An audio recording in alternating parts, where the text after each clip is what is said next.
to another episode of the IBC Guys. I'm Dave. Um, kind of coming at this a little differently today. So I last week I had a Zoom scheduled with Mike. We were going to do a podcast. And then I had a family medical emergency pop up. So we had to kind of punt. So we were unable to record that podcast. I'm really excited to get Mike back on. I keep teasing him. I hear quite often everyone's like, "Where's Mike? We miss him." And I don't know if he believes me. His wife's on my side. It's like she'll tell him, Mike, people tell me they miss you on the podcast. So send him an email, tell him you miss him. But this week we had something scheduled and I had to reschedule. So with that though, it kind of led me into one, we weren't able to do the topic we had scheduled. So two, had to come up with one. But the medical emergency kind of made me, those medical emergencies make you reflect on what's important.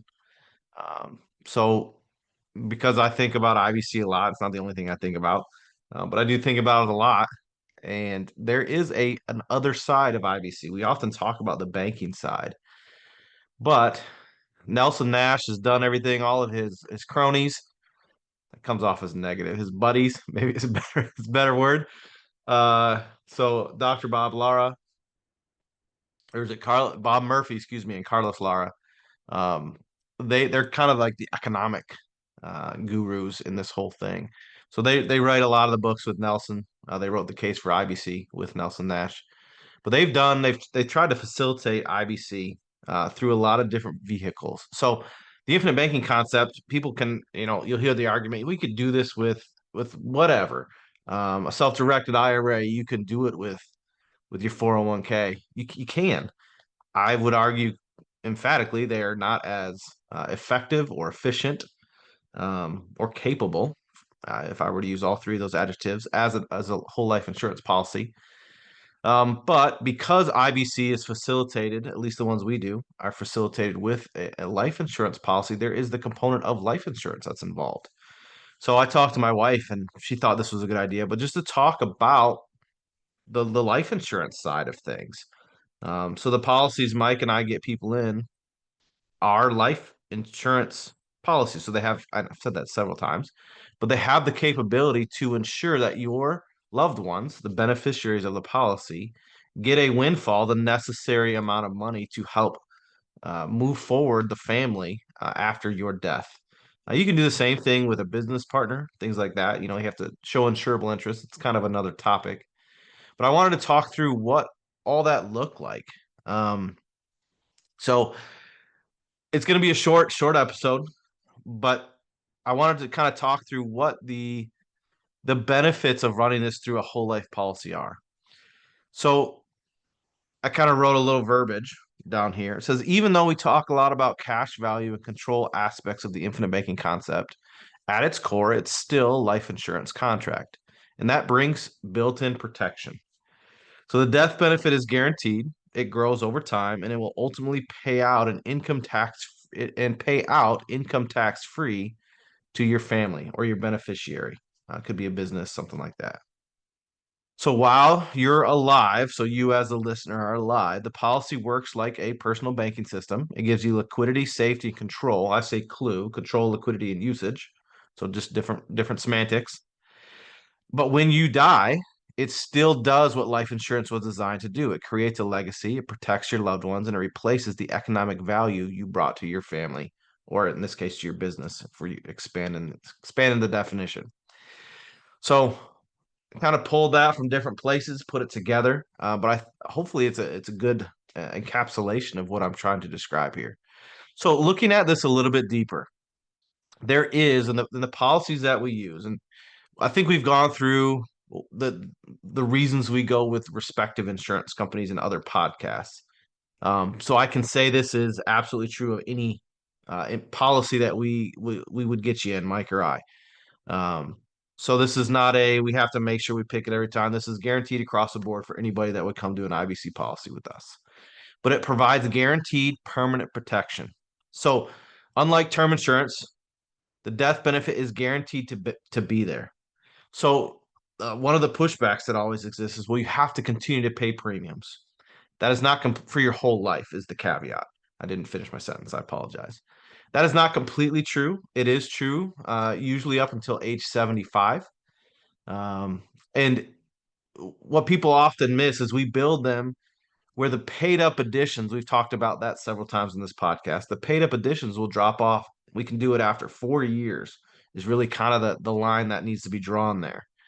So let's say you do a $20,000 a year policy, which is a significant amount of money. But typically it's a 60-40 split. So $20,000, 10% would be $2,000. So if you do 2 times 4, which would give you, or $2,000 times 4, it would be 40%. So again, $2,000 is 10%. If I do 10% or $2,000 times 4, that gives me my 40%, which would be $8,000. So the remaining amount, 60% would be $12,000. So you'd have a $12,000, $8,000 split. Hopefully that math makes sense just listening to it. If you write it out, I'm sure you could come to the same conclusion very quickly. But after the first 4 years, we can build them so the paid up additions, that $12,000 drops off. So the premium would be $8,000 every year. But the reason we tend to drop it off, or are allowed to drop it off mathematically, is because the policy can then start funding itself after that 4th year. So the money that would be made that exists in your cash value can then just be used to pay the $8,000 for the next year. And the beauty in that is it will continue to do so every year. So again, I'm getting into the weeds about IBC, and I apologize. This is meant to be more of the life insurance side of it. But I got on this tangent because term, you buy it for, let's say, 10 years, 20 years. You can pick your length. But at the end of that contract, that term contract, you have to buy more term insurance. I mean, that makes sense to most people. The problem with that is, let's say you do a 20-year policy, you pay it for 20 years, you don't die. That's good news. But at the end of that 20 year, in the 21st year, you have to re-up if you want that life insurance. And your premiums have significantly increased because you are now 20 years older. So if you started at 40, you're now 60, you're closer to death. I mean, everybody I think can understand that.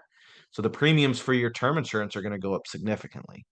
With a whole life policy, you start with one premium, and that is your continued premium for the remainder of that contract every year.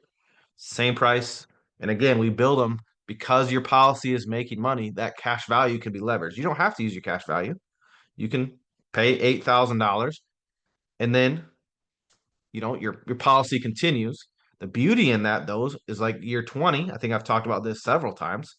When you put that $8,000 in around year 20, maybe 21, year 22, you put $8,000 in, you have $16,000 of cash value available to you. I mean, that is a significant amount of money. You've increased it 100% just by putting it in the policy.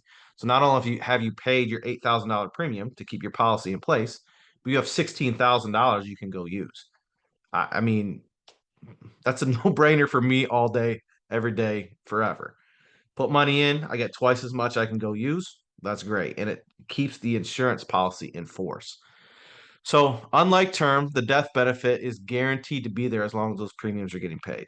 So, again, the tractors will say, you got to pay that premium forever for your whole life. One, that's not true. Usually to about age 75. We can change that if you'd like to. To make it longer would just make your policy grow bigger. But two, you can use your policy, the cash value in it, to pay the premiums.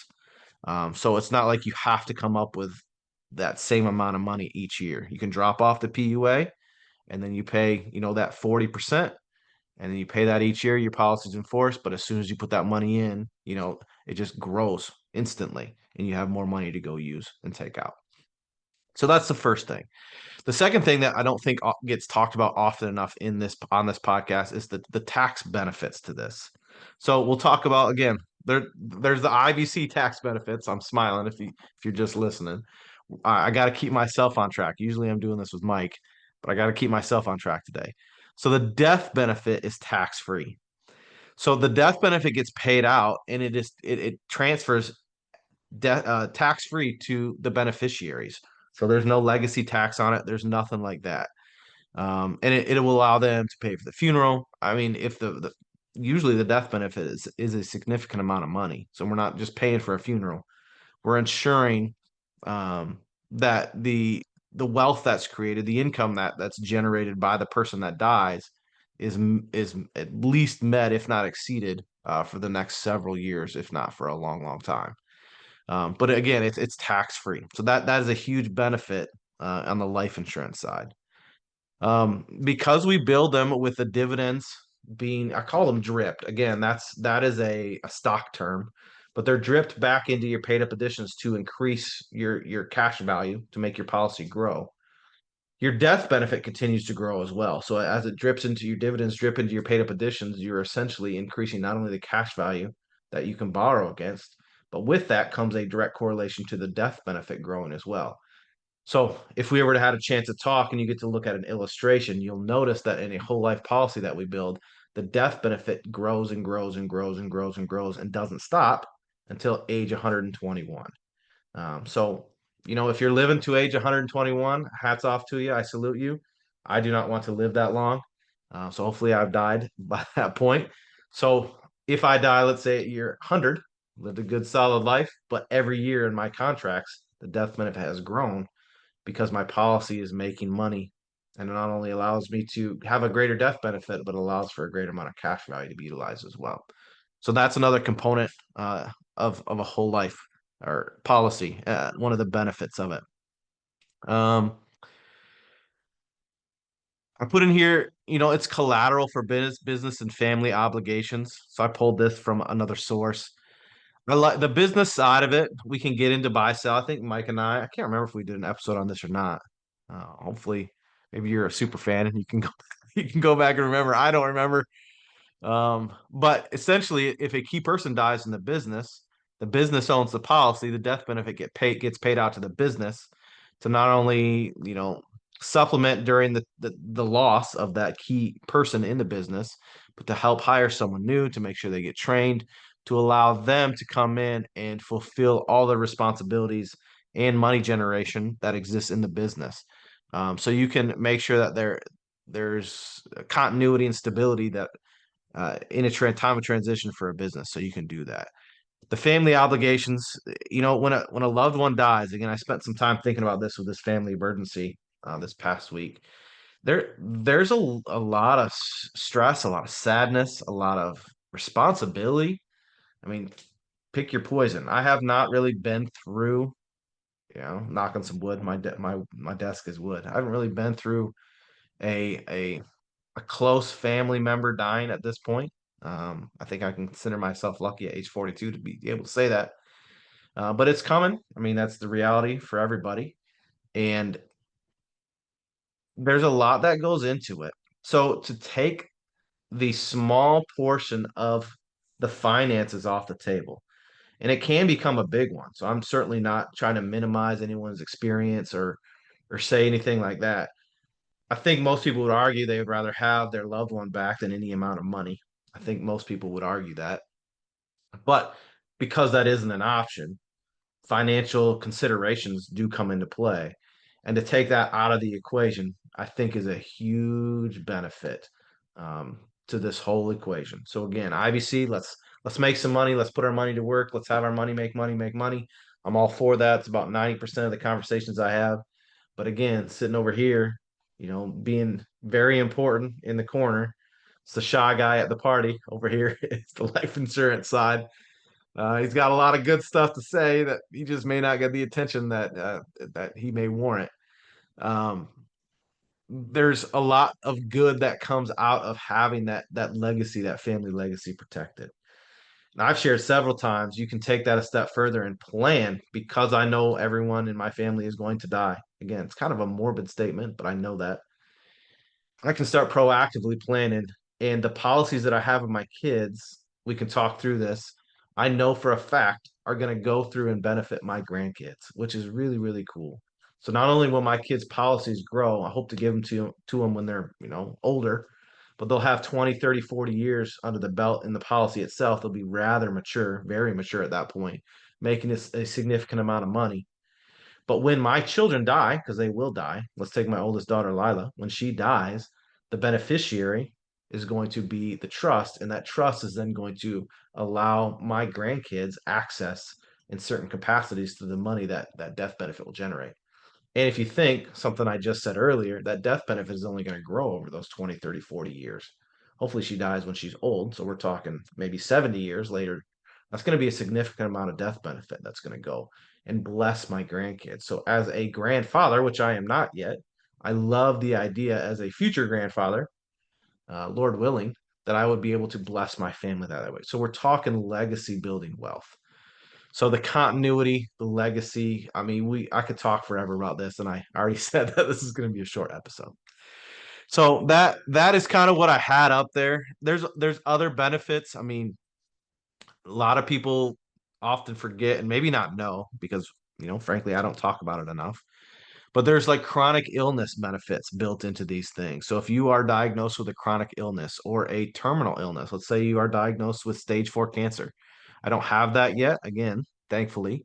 But if I get it someday, my death benefit, portions of it, I think it's 50%, if I remember correctly, 50% of my death benefit can be used to help me pay off like my chronic illness stuff, or excuse me, my terminal illness. So doctor's appointments and things like that. So most people have insurance. If you don't, you can utilize this. You can do both. You can utilize the terminal illness component to these life insurance policies. So there's a lot of good that comes with it, added to not only the banking side, but not just the death benefit either. There's a lot that goes into it. So probably not the most comprehensive. I kind of wanted to just, address the topic because it has been on my mind with this family health issue. Um, but there is more to these things than just the banking side. So to keep that in consideration, oftentimes when I talk to, let's say, a husband, they love the banking side. If they're a businessman, they love running their business through it. They get into it, they get in the weeds. And then there's their wife. Like when they go talk to their wife, they love the death benefit side. So if this husband passes away, the wife is taken care of financially for a good long while with a significant amount of death benefit that would be coming her way. So maybe just a context based on anecdotal experience I've had, but maybe applicable to your family as well. So, all right. I'm off my game. You know how I know that? It's because I didn't do any of the introductory stuff. So we'll leave that for later. But if you want to give us a phone call, it's 507-205-2284. My email is dave@familybankingsolutions.com. Mike's is mike@familybankingsolutions.com.